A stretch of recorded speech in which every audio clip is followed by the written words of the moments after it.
ഇത് കേരളത്തിലെ മറ്റൊരു പാർലമെന്റിലും 12:15 എത്തേണ്ട പോയിന്റിൽ 3:15 എത്തുമ്പോ ഇങ്ങനെ കാത്തിരിക്കുന്ന ഒരു ജനത കേരളത്തിലെ മറ്റൊരു പാർലമെന്റിലും ഉണ്ടാവില്ല എന്നുള്ളത് തീർച്ചയാണ്. ഇത് വടകരയുടെ മാത്രം പ്രത്യേകതയാണ്. ഇത് വടകരയുടെ മാത്രം സ്നേഹമാണ്.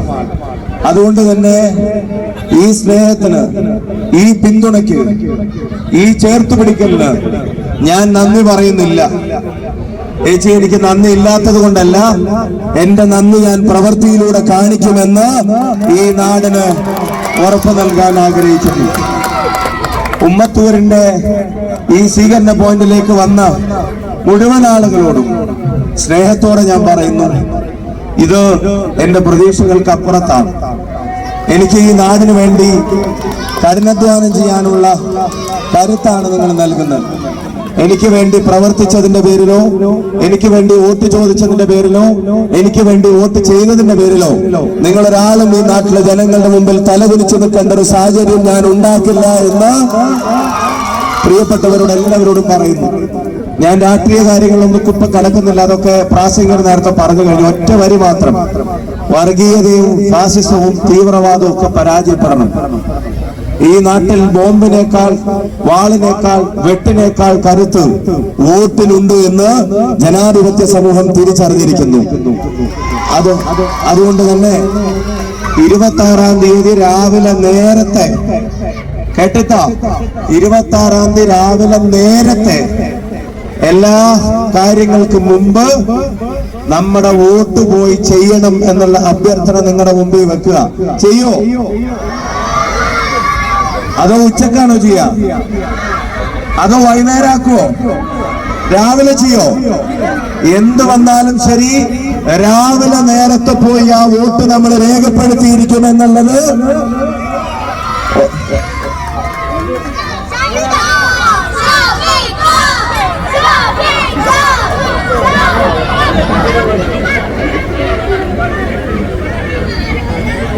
വോട്ട് രേഖപ്പെടുത്തിയിരിക്കുമെന്നുള്ളത് ഒരുറച്ച തീരുമാനമായി നിങ്ങൾ എടുക്കണം.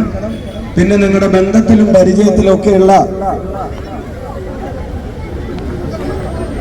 നിങ്ങൾ ഒരുറച്ച തീരുമാനം എടുക്കേണ്ടത്, നിങ്ങളുടെ ബന്ധത്തിലും പരിചയത്തിലൊക്കെ ഒരു വാക്ക് നിങ്ങൾ എനിക്ക് വേണ്ടി പറയണം.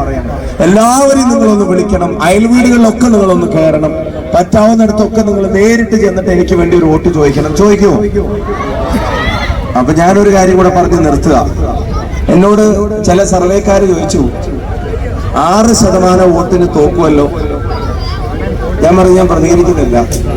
പിന്നെ വേറൊരു ചാനൽ വന്നിട്ട് പറഞ്ഞു, ചേച്ചി വേറൊരു ചാനൽ വന്നിട്ട് പറഞ്ഞു 3% വോട്ടിന് തോക്കുമല്ലോ. അപ്പോഴും ഞാൻ പറഞ്ഞു, ഞാൻ പ്രതികരിക്കുന്നില്ല. പിന്നൊരു ചാനൽ വന്നിട്ട് പറഞ്ഞു, ഒരു ലേശം വെള്ളം കുടിക്കട്ടെ.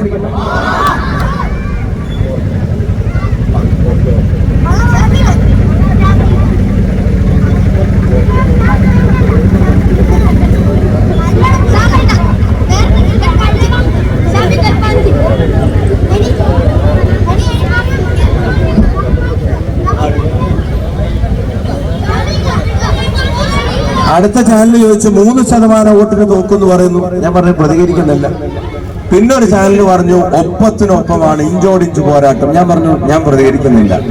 പിന്നൊരു ചാനൽ, ആദ്യത്തെ 6% പറഞ്ഞ ചാനൽ പറഞ്ഞു 3 കുറഞ്ഞിട്ടുണ്ട്. ഞാനൊരു കാര്യം പറയാം, 12:30 മണിക്ക് ഇവിടെ വന്നിട്ടുണ്ട്. ഭക്ഷണം കഴിച്ചിട്ടുണ്ടാവില്ല നിങ്ങൾ 99% ആൾക്കാർ. ആ കുട്ടികൾക്ക് പോലും കൊടുത്തിട്ടുണ്ടോ എന്ന് എനിക്ക് സംശയമുണ്ട്. ഞാൻ നിങ്ങളോട് ക്ഷമ ചോദിക്കാൻ ആഗ്രഹിക്കുക. കാരണം ഇത്ര നേരം വൈകുന്നത് ബോധപൂർവം അല്ല. നമ്മള് സ്വീകരണം വെച്ചിട്ടില്ലാത്ത എല്ലാ പോയിന്റിലും ആൾക്കാർ വന്ന് നിൽക്കുക. അവരെ കണ്ടിട്ട് കാണാത്ത പോലെ പോരാൻ മനസ്സനുവദിക്കാത്തത് കൊണ്ടാണ് അവരെ അഭിവാദ്യം ചെയ്ത് വരേണ്ടി വന്നത്. ഈ 12:30 മണിക്ക് വന്നിട്ട് 3:30 മണി വരെ ഇങ്ങനെ നിൽക്കുന്ന ഒരു ജനതയുള്ളപ്പോ ഞാൻ എന്തിനാ സർവേക്കാരെ വിശ്വസിക്കുന്നത്? എനിക്ക് ഈ ജനങ്ങളെയാണ് വിശ്വാസം. നിങ്ങളെ വിശ്വസിച്ചുകൊണ്ട് തന്നെയാണ് ഞാൻ ഈ തെരഞ്ഞെടുപ്പിൽ നമ്മൾ ജയിക്കുമെന്ന് പറയുന്നു. അപ്പോ ഞാൻ മെല്ലെ അടുത്ത സ്ഥലത്തേക്ക് കൂടെ ഇറങ്ങട്ടെ. ഇവിടുത്തെ എല്ലാ ചെറുപ്പക്കാരോടും ന്യൂസ്മായി എല്ലാവരോടും പറയണം, DKയുടെ പരിപാടിക്ക് ഇവിടുത്തെ നിങ്ങളെല്ലാവരും അവിടെ ഉണ്ടാവണം. ഞാൻ ഇറങ്ങും. പിന്നെ ബാക്കി കാര്യങ്ങളെല്ലാം നിങ്ങൾ നോക്കൂലേ? ഞാൻ പോയിട്ട് വരട്ടെ.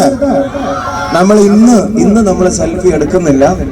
കാരണം 1.5 മണിക്ക് എത്തേണ്ട പോയിന്റ് ഈ 5 പോയിന്റ് അപ്പുറത്താ. ഞാൻ എത്തിയിട്ടില്ല. അവരൊക്കെ വെയിറ്റ് ചെയ്യാം. ഞാൻ വേഗം പോവല്ലേ വേണ്ടത്? നിങ്ങൾ സഹകരിക്കൂലേ? നിങ്ങൾ സഹായിക്കൂലേ? എനിക്ക് എല്ലാവരും ഒരു വഴി തരൂലേ പോവാൻ? ശരി, ഇനി എന്റെ കുഞ്ഞു കുട്ടികൾ ഉൾപ്പെടെ എല്ലാവരും പോയിട്ട് വരാം. എല്ലാവരോടും